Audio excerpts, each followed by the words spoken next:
he was clutching his arm, and he was choking her.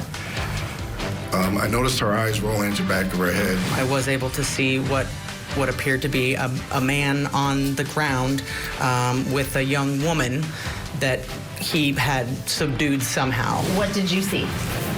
I seen a grown man choking a young teenage girl.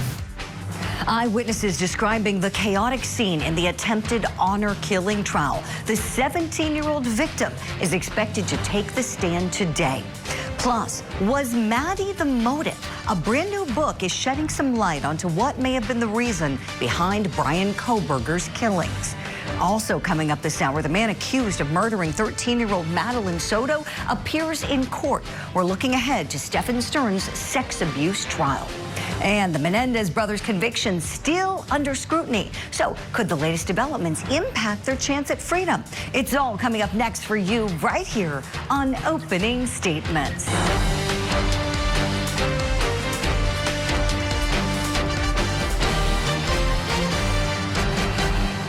Good Tuesday morning to you and welcome to Opening Statements. I'm Julie Grant. Are you ready for some coffee and some court? This is the show where we get you all warmed up and ready to go for the big day ahead on Court TV Live. And oh, it's going to be a big day and we got a great show planned. So let's get it started. Grab that cup of coffee right now. It's time for my opening statement. Inspiration in criminal court. Not the place you would expect to inspire you, right? But if you watched Court TV Live Monday morning, you might be feeling inspired this morning like I do. The display of strength, integrity, and compassion from Erica Dontel was incredible. She was betrayed by her husband and his mistress, who befriended her as well. And because of that, she became a witness in the murder case against that mistress. Her husband put her through what has probably been the greatest trauma of her life. And yet, at his sentencing, she extended him what he didn't deserve: grace, support, and forgiveness. She advocated for him because it was the right thing to do for her children, their family unit, and for the good man she once knew before he lost his way, cheated, and conspired in a homicide. Erica Dontel showed integrity in a case where there was none. She extended class and love when most people would probably feel angry and bitter. She showed the world that forgiveness can change everything, even in the worst of situations. And for all those reasons, I say this morning that her actions are admirable and inspiring. Every good wish to her and her kids.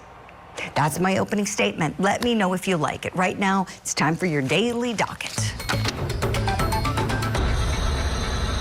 There's a human need to protect children and to care for children. But the fact of the matter is she's still a child herself. She's barely 20. You don't stop becoming a child when you turn 18. It's a tragic situation and she's incredibly sad.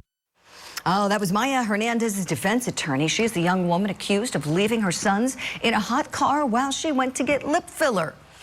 Her 1-year-old child died. She's going to be in a California courtroom today at 11:30 a.m. Eastern Time. We will be monitoring that hearing for you. In Colorado, a new trial we're tracking for you called the Poison Shake Trial for defendant James Craig begins. Craig is a dentist who's accused of killing his wife by poisoning her protein shake amid having a secret affair. We'll be following that this afternoon. And in Washington State, testimony will start back up today at noon Eastern Time in the attempted honor killing trial. And that is, of course, our top story for you this morning here on Opening Statements, as the victim in the case is expected to take the stand today. Parents Ihsan and Zara Ali are accused of trying to kill their 17-year-old daughter, Fatima.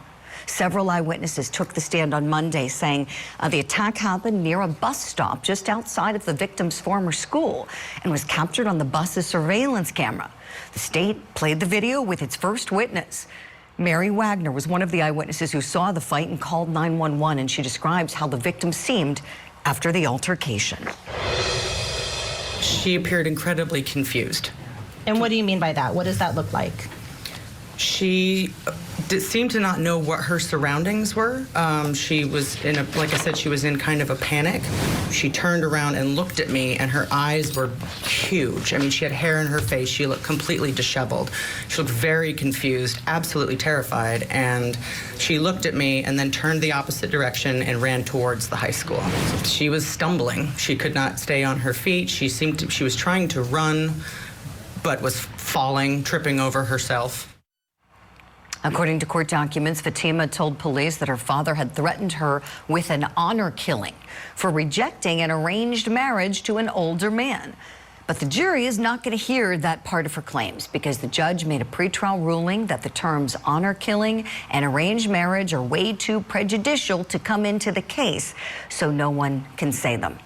So let's talk about what your impressions were from day number 1 and what we can expect on day number 2 when the victim is expected to take the stand. I have 2 outstanding guests on the program. I want to welcome them in now. Retired FBI Special Agent Jennifer Coffindaffer is with us, and former United States Attorney, now private sector criminal defense attorney William Ehlenfeld with us as well. Good morning to you both. All right, let's start with your first impressions on day number 1. Jen, would you start us off, please? Absolutely. Well, first of all, Julie, whenever you have a crime that's actually caught on video, it's a really good thing for everyone involved. These jurors are going to be able to make their own impressions. And I don't think that this case is going to go with a innocent verdict or a not guilty verdict based on that film. Jen, thank you for that. Yes, that video is horrific. Every time I watch it, I think it gets worse, and we know they played it early on with witness number 1. William Ehlenfeld, your first impressions on opening day of this trial. Good morning, Julie. The prosecution got off to a strong start, and my favorite witness of the day was Josh Wagner. What a hero. U.S. Army veteran driving by, sees this incident, stops, gets out of his car, and he was the one who actually was able to get the defendant father off of his daughter. We need more people like Josh Wagner, fewer bystanders and more people like him. Now, there were a lot of other young people who were trying to help Fatima, the victim, in that, but it was Mr. Wagner who was able to actually get the defendant to release the grip on his daughter's neck. So I really liked his testimony, and I watched the prosecution's opening statement. It was very straightforward, to the point. They laid out exactly what they're going to present to the jury, and then they got that video in very early. And as Jennifer said, that's powerful evidence whenever you have video, and I think you're going to see a couple of different angles during this trial. Whenever you have video, it's hard to dispute the state's case. Although the defense, I think, in their opening statement said to compare the video to the witness statements, you might hear something different. But I think in the end, this video is going to carry the day for the state. Yes, great points, William, and thank you for highlighting that hero's actions. You're right, we need more people like him and less people that stand around. We just saw it in our last trial. Lots of times people stand around and take cell phone videos rather than intervening, and you're so right. That man is a hero. Maybe he'll get some kind of recognition for this. He perhaps saved her life. Who knows what would have happened. Let's talk a bit about the bus driver, if we can. He gave some testimony. We've got a clip of that. Let's roll it. As he was holding her, he was clutching his arm, and he was choking her. I noticed her eyes rolling into the back of her head. So right there, as I grabbed his hand and I pulled it off, was able to spread his arms apart, and that's when she got free.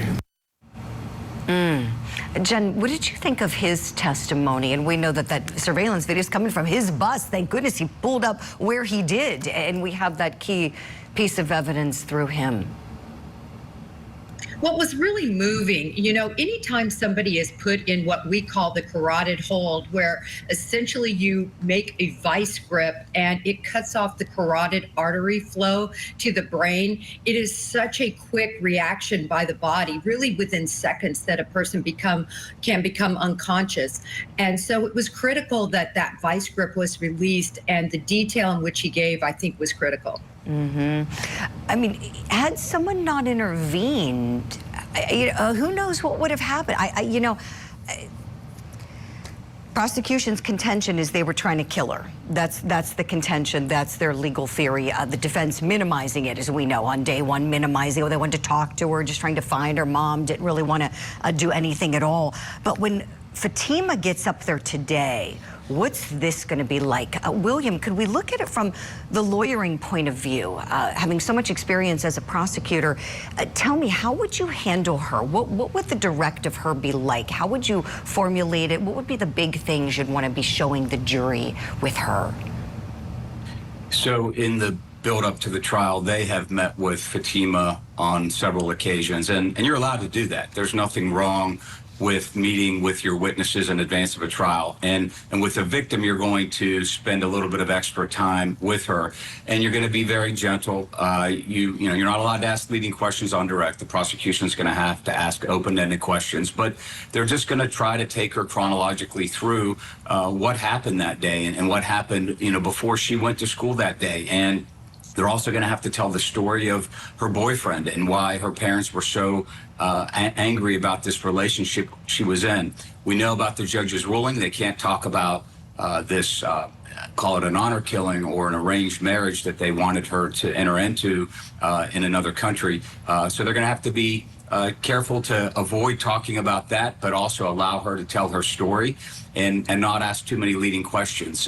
Prosecutors sometimes want to jump in there and get an answer out of the witness, but you have to be careful with that and just let her talk, tell her story, and then the defense is going to get up, and it's really more challenging for the defense when cross-examining a victim than it is for the prosecution. So I think they're just going to let her tell her story today. And William, a follow-up for you, please. What did you think of the judge's ruling excluding those terms, arranged marriage and honor killing? Do you think that is the best decision, or do you think it chips away too much at the state's ability to try its case and paint the full picture? I don't think I would have ruled that way if I were a judge, and I'm not. So, I'm not. You'd be a great one, though, William. We could see you being a judge. That might have to be your next position in life. You certainly got the career to back it up. Wow. Well, I appreciate that, Julie. But, I think it's more probative than prejudicial. And that's really what the judge, that's the balance the judge is trying to strike. And she found that it was more prejudicial than probative. I think it limits the ability to tell the full story to the jury. I think the jury should hear about that. They should hear about this real reason for this incident and why the father and the mother were so upset with their daughter. But I think it cuts both ways. I think, if I'm defending the case, I might want to have something to hang my hat on to be able to say, look, this was a cultural reason. This was a religious reason. This was something that was really important to the father. And that's why he was so upset that day, and he regrets what he did, and he wishes he wouldn't have, but this is something that is sort of ingrained in him. So as the defense attorney, I might have wanted to be able to talk about that. And for the state, the way it hurts them is that they can't explain the full motive as to why this happened. Now, of course, you see on the video the father punching the boyfriend, and so I think right there, the jury is probably thinking, well, the dad didn't like the relationship that the daughter was in.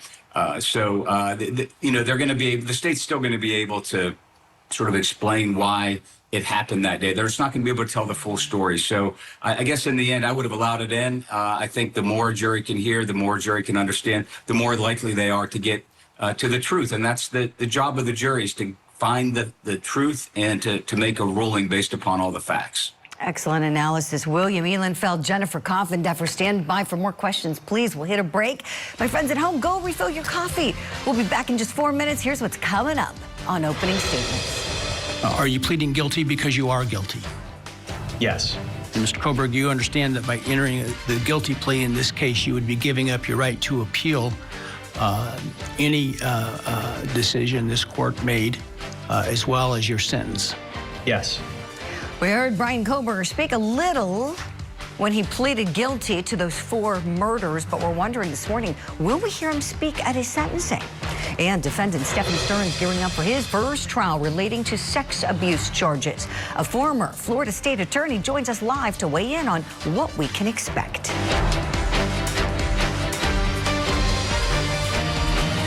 Bryan Kohberger accepted a plea offer. A shocking turn of events. Have you plead guilty or not guilty? Guilty. Convicted killer Bryan Kohberger will learn his fate for murdering 4 Idaho college students. He is the boogeyman. And come face to face with the families of his victims. I pray that we have justice. The sentencing of Bryan Kohberger. Live coverage begins July 23rd, only on Court TV.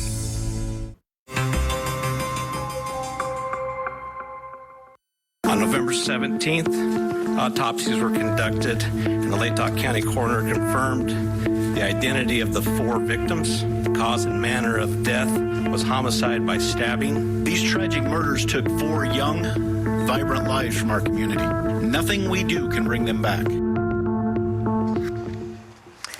Bryan Kohberger will be back in court next week. His fate pretty much certain after he pleaded guilty to the murders of those 4 beautiful University of Idaho students. And from bookstores to your favorite streaming service, the Idaho student murders remains a trending topic. Why would someone do something like this? Is Bryan Kohberger a serial killer or someone angry at women? They were just about to be out of college, starting careers. They all had a lot to look forward to. You need to know for certain that they have the right guy, right? We want this to be the right guy. Dueling documentaries from Peacock and Amazon Prime have been released ahead of Kohberger's sentencing on July 23rd. And these documentaries describe the impact that these horrific crimes had on the family members of Kaylee Gonsalves, Madison Mogen, Xana Kernodle, and Ethan Chapin. This morning, we're wondering, will we ever hear Bryan Kohberger speak? He didn't say much when he pleaded. He's very matter-of-fact in his answers, no emotion at all. Is he going to say anything? He's going to be given the opportunity at his sentencing. The judge will ask him if he has anything to say at the time he's sentenced.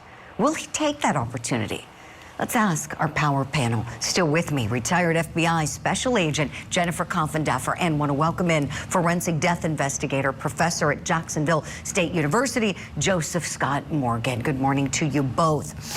Will he take the opportunity to speak? Professor Joe, what do you say, please? Well, first off, I have to say that I'm very disappointed that he's not being compelled to speak, which is one of the most disappointing aspects to all of this. Of course, I'm thinking allocution. You know, we go back to BTK, and of course, he was forced to allocute. And I think that that would go some distance to trying to understand these circumstances. However, if he doesn't speak in court, I have a sneaking suspicion that moving forward, his words will be transmitted probably through academics that will take the opportunity to try to, quote unquote, interview him for academic pursuits. And certainly there will be authorship that will be out there that will try to get in line to get statements from him. This to me further compounds the tragedy of all of this, that we're not going to hear him actually talk to those events of that night. It's actually, it's gutting for the family, I think, that he's not going to stand and deliver by being compelled by the court. So I don't know. I would be surprised if he opened his mouth in court to try to address all of these things. What I'm really interested in is to hear what the families have to say to him. Those poor families, I know they're all in our hearts as they're navigating these traumas. It's a series of traumas, you know, the event, the loss, preparation for trial, and then everything just stops suddenly and he pleads, and now no trial, and they're wrapping their minds around that, not having to go through this. What might they say is another big question, Professor. Thank you. Jen, to you next, please. What do you think is going to happen with him when the judge offers him the chance to speak? Well, I too would be very surprised if he decided to speak for a multitude of reasons. First of all, I don't think he believes he owes anyone anything. Secondarily, I think at a later time, I totally agree.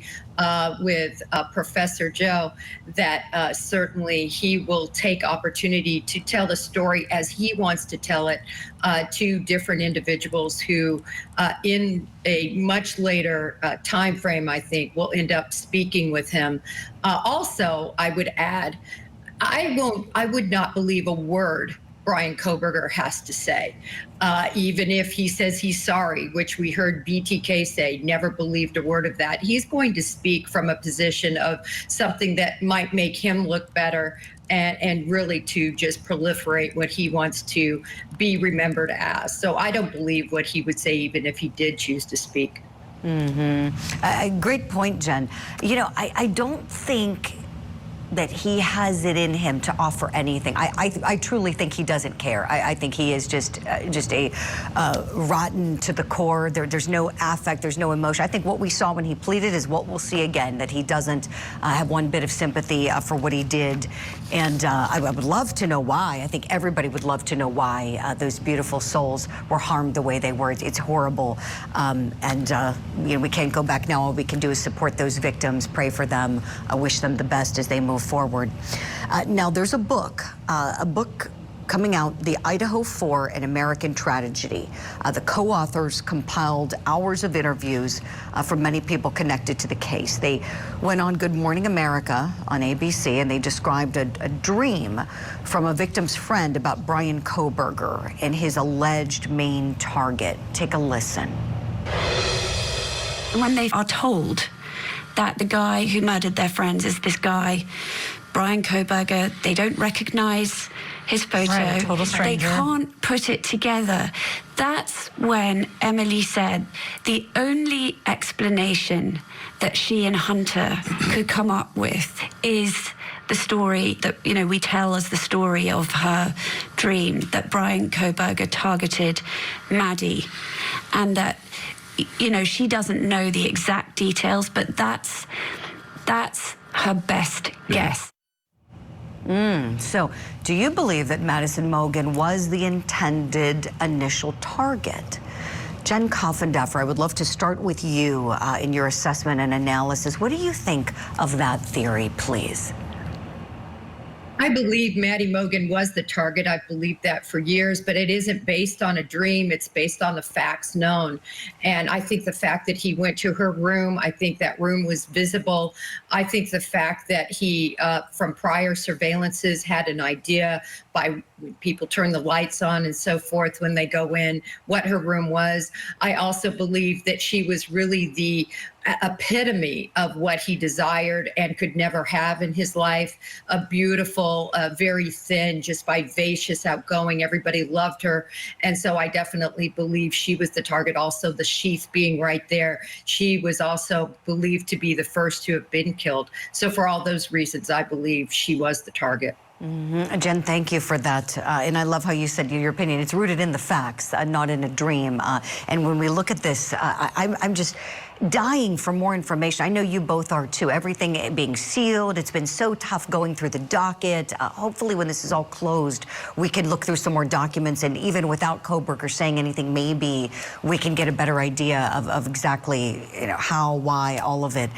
Professor Joe, your thoughts on what these authors said, and do you believe Madison Mogen was the first intended target? Well, here we go back to the idea of the science behind this and the examination of her remains, which, you know, as you pointed out, Julie, these documents have been sealed up.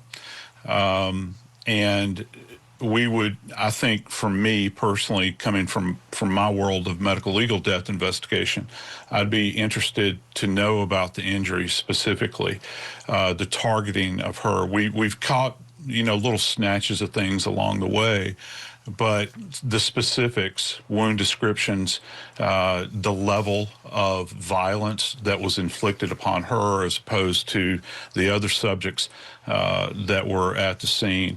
And, you know, you can tell a lot relative to that. I'm not going to say that it's like a fingerprint, behavioral fingerprint, but I think to a certain degree that it probably is. You know, you compare her injuries to other injuries there. If she was a target that was fueled by, rejection, that sort of thing. I think that would be a big tell here.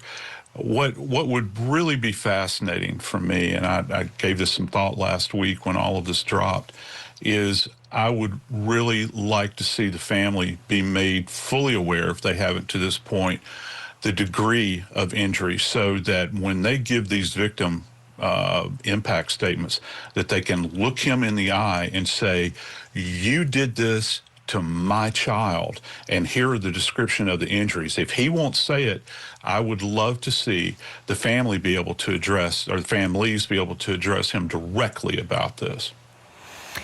Yeah, it's so upsetting for them to think about this, and you both, Professor Joe and Jennifer, you both, you know the rules of court. It's that the defendant would be addressing the court, the judge, not necessarily, the victims' families, and same when they go to give their impacts, it's to the court. But like you said, Joe, I'm sure there's that urge to say so many things to this guy. I'm sure there's that human urge. I know your hearts break for these victims, and you both have done such tremendous assessments. I hope that you both will promise us that you'll come back once, hopefully, these documents are unsealed, and then, Professor, we can look at the injuries with you and Agent Kohberger. We can go through the home and the pieces of evidence that were gathered, because we've speculated so much over the past few years about how he entered, where he went first, what happened, and soon we'll know a little more. Next week is the day, July 23rd, and Court TV will be there for Bryan Kohberger's sentencing. Brilliant analysis, Jennifer Kohberger, Professor Joseph Scott Morgan. Thank you both so much for coming on today. I'll see you soon. And coming up next here on Opening Statements, here's what we've got. I want to let you know you're not free to leave. You're being detained, okay?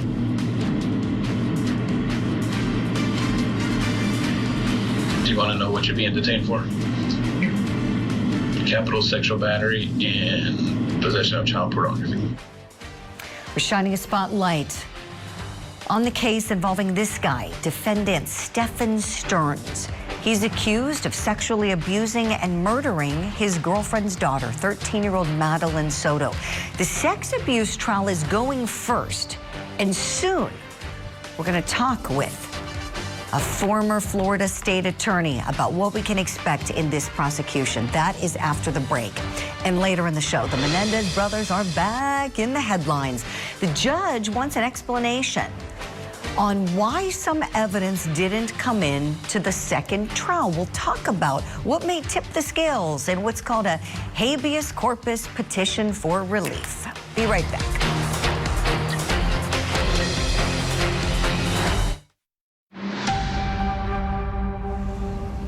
Welcome back. Time to shine the spotlight on the case of little Madeline Soto. Defendant Stephan Stearns, Madeline's mother's boyfriend, is accused of sexually abusing her and murdering her. She was 13 years old at the time of her death. On Monday, Stephan Stearns was in court ahead of his sex abuse trial, and one of the issues raised was to try to be free from any restraints during the trial. The sheriff's office had something to say about that. Take a listen. In terms of, I know you talked a lot about safety. Are you aware of any attempted escapes or anything like that for Mr. Stearns? Of Mr. Stearns or any other inmate? This is not specifically. No. In this case, Mr. Stearns will not have freedom of movement in the courtroom. The use of the leg brace, the court as well has never received a complaint about the comfort of a leg brace. Because Mr. Stearns will not have freedom of movement, the court's heard no prejudice to the fair trial. Ultimately, Stearns' request was denied. He's going to be wearing a stun cuff around his ankles, and that will not be visible to the jury. The trial is set to begin on July 22nd. So what can we expect? Let's bring in former state attorney in Florida, Dave Ehrenberg. Dave, good morning. Great to see you. It's been a while. We've missed you here on Opening Statements, but you're busy. You're in the private sector now.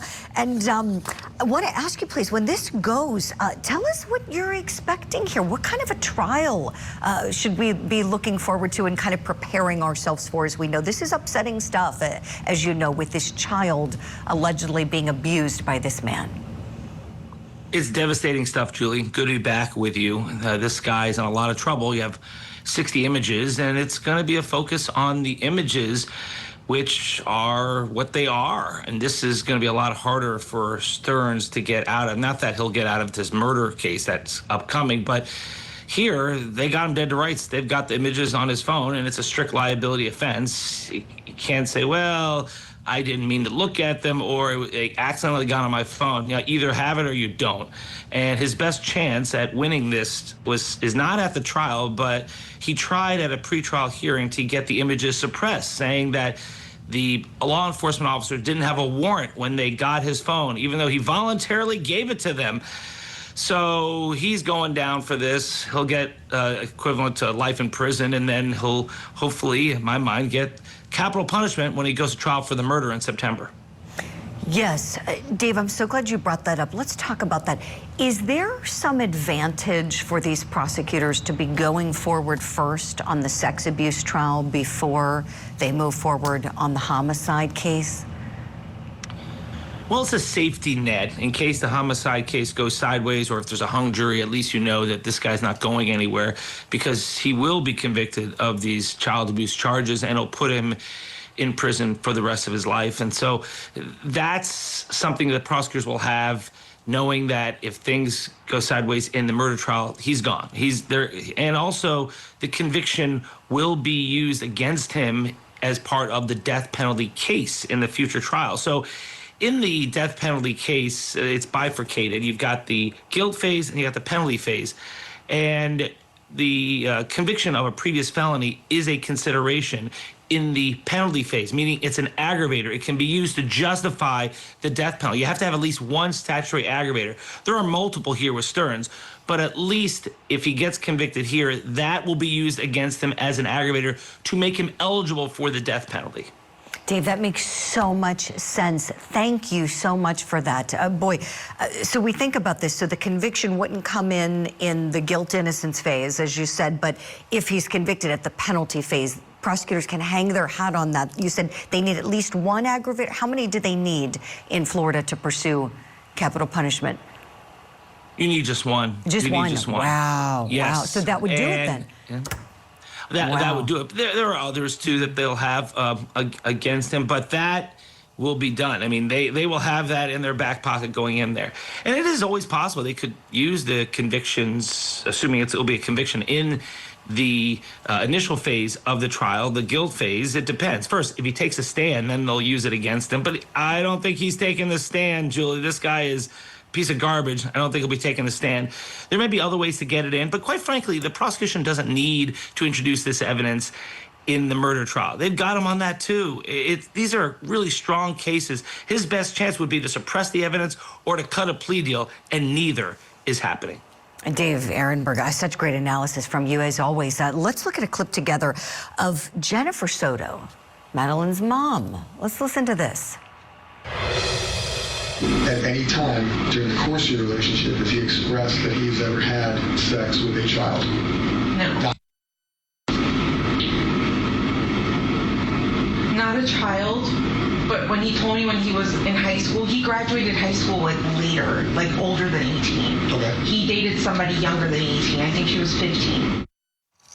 Oh, is that a clue right there? What about him sleeping in the same bed as her daughter? Remember her making those statements, Dave? I know you could never forget it when she said, oh, I needed to get a night of rest, and so I'm in another room, and those two they're in a room together. She's 13 years old. A lot of people pretty outraged at this mother, as you know, Dave. Do you think she's ever going to be charged, or has that ship kind of sailed?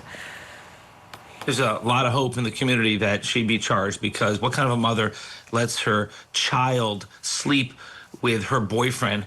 And there were so many warning signs, and she ignored them. She is, in my mind, a terrible mother, a terrible person, but will she be charged criminally?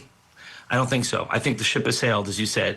I think the prosecutors perhaps felt that there was not enough evidence, or that they needed her testimony. They wanted her cooperation, but it's their decision whether they can get a conviction beyond a reasonable doubt and whether it's worth it. Essentially, is the juice worth the squeeze? And they just determined, no, we're not going to prosecute her. Now, could that change?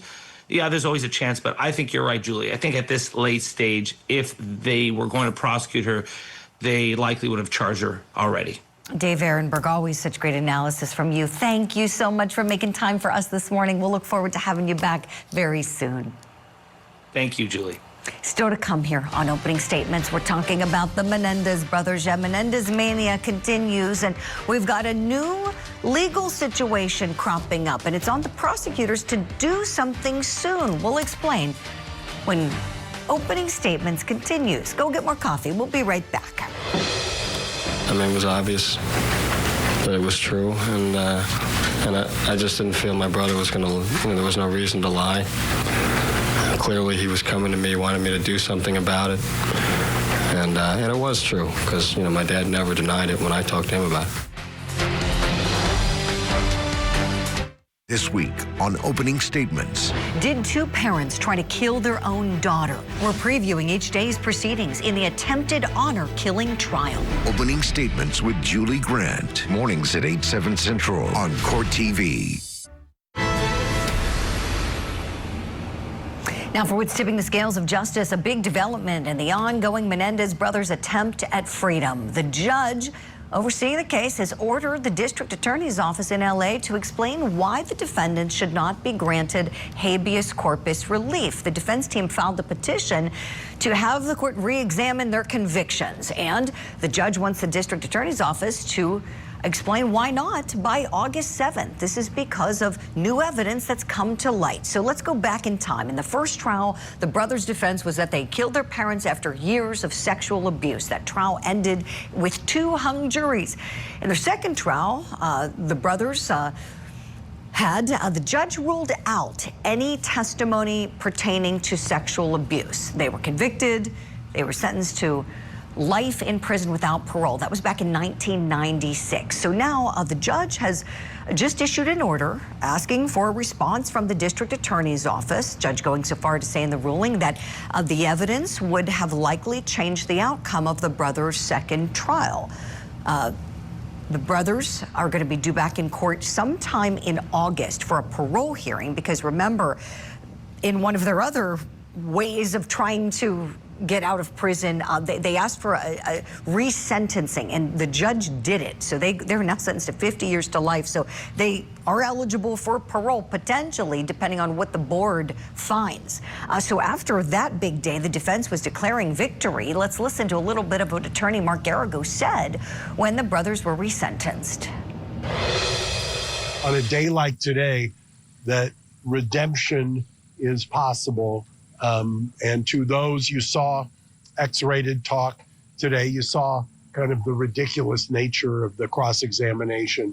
You can turn anything on its head. The fact is, the Menendez brothers have done remarkable work, and today is a great day after 35 years.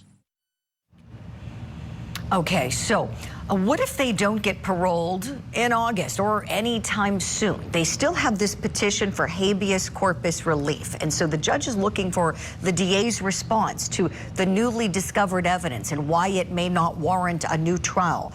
Little reminder, that newly discovered evidence, a letter from Eric Menendez to his cousin Andy Cano, in which he describes being abused by his dad, and a declaration from one of the members of the boy band Menudo, claiming that he was raped by Jose Menendez back in the 80s. Those are the two pieces of evidence that are being argued over in these motions. All right, let's bring in attorney William Ehlenfeld. William, take us to school here with the obligation the DA's office has with this ruling from the judge. Sure. So the judge has ordered the district attorney to respond within 30 days, and I believe that puts us into early August as to, why if this evidence, this newly discovered evidence, would have made a difference in the trial, and why it wasn't made available to the defendants when they were tried some 35 years ago. So we know from public comments made by the district attorney in Los Angeles that they are going to push back and push back hard against this evidence. And so what they're doing now is they're putting together a brief that's going to attack this evidence. They're going to say, with regard to this letter that was written by Eric, that it's untimely. At least that's the statement that the DA's put out. already, and that the other evidence, the statement from the member of Menudo, lacks credibility, and so they'll put that into a more formal brief. They'll cite case law from the California Supreme Court and probably the U.S. Supreme Court, and they'll respond in writing to the judge. And then the judge will have briefs from both sides in front of him, and he can decide if he wants to have a hearing and take testimony, or if he wants to issue a ruling just based upon the pleadings that are before him. William, great explainer. This is really helpful. Okay, so we're going to wait for that. We're waiting for their appearance before the state parole board in August. Who knows what the board may do. I'm sure you probably get this question from people, William, when they find out what you do and if they want to talk about the Menendez case. I know I get it all the time. Are they getting out? Are they getting out? And I'll say, I don't know if they're getting out. I hope not. But there's a lot of people who hope they do. Every time we do a segment, there are factions of supporters, as you know, who want to see them out of prison. Your best educated guess on what may happen with these guys? Well, I hope they don't get out either, but that's not the question that you asked. So if I had to rank in order what gives them the best chance to get out, I would rank this habeas at the bottom. And that's because habeas petitions are granted less than 1% of the time. Now, make no mistake, this order by the judge that we're discussing this morning is a victory for the Menendez brothers. The fact that he ordered the district attorney to respond, issued a rule to show cause, that's a victory. But if the trial judge, even if the trial judge rules in their favor, there's two more layers of appeals in California. There's the Intermediate Court of Appeals. I believe it's the California Court of Appeals, and you've got the California Supreme Court. So that's going to take quite some time to get through that process, and you're going to have two other sets of judges taking a look at this that might disagree with the trial court judge. So I'd rank that at the bottom. I think their best chance is this parole hearing. Now, I don't know anything about the makeup of the parole board in California. I just think that resentencing that just occurred, and you showed the highlights from Mark Garagos and the comments he made, that made them parole eligible. So this parole board might decide in August that 35 years is enough and that they shouldn't have to serve any more time. I think that's their best opportunity. Then there's a clemency hearing, I believe, in sometime soon, maybe next month, and Governor Gavin Newsom could weigh in on that. Politically, I don't think that's a good move. Don't know, if that should be a consideration, but, with the governor it is. So I don't think he's going to grant them clemency. So I think their best chance is the parole board, and that really depends upon the makeup of that board and what they typically do in these cases. And I don't know what their history is there, but the habeas, I think the chances are slim that will ultimately be what allows the Menendez brothers to be free. Mm-hmm. William Ehlenfeld, that's such a great explainer you just gave us. As we remember, 3 ways these guys have been trying to get out. Like you said, habeas petition. You said you think that has the least likelihood of success for them. And then the parole board hearing next month may be their best option. And then, of course, Gavin Newsom, the governor there in California, kind of a wild card. He talked about it on his podcast. But I'm with you. May want to stay away from that, as he probably has more political aspirations. And this case is polarizing, as you know. William Ehlenfeld for judge. We think you should be a judge in your next career move. Thank you so much for the brilliant insight and analysis. We'll look forward to having you back next week. Take good care. And my friends at home, if you like this episode, watch it again. You can share it with your friends. We put them all up for you on our website. Just go to courttv.com, click on that red shows tab right there.